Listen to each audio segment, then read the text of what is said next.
વડોદરા શહેરના old Padra road પર આવેલા રિલાયન્સ મોલ ખાતે કારગિલ વિજય દિવસની ઉજવણીનું આયોજન કરવામાં આવ્યું હતું।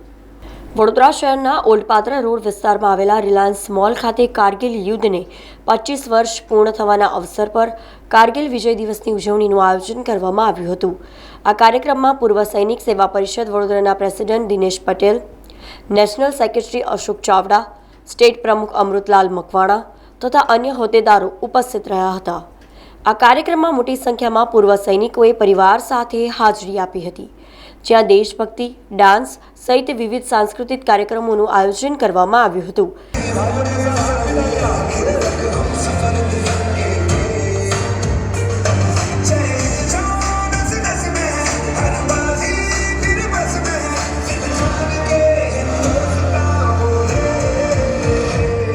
સાથે જ પૂર્વ સૈનિકો તથા તેમના પરિવારજનો માટે સન્માન પણ કરવામાં આવ્યું હતું।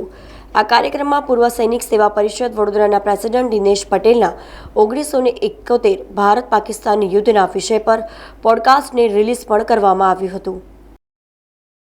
સમાચારોના સતત અપડેટ માટે TNN ન્યૂઝને YouTube પર સબસ્ક્રાઇબ કરી બેલ આઇકોન પ્રેસ કરો અને અમારી સાથે જોડાયેલા રહો Facebook, Instagram અને Twitter ઉપર।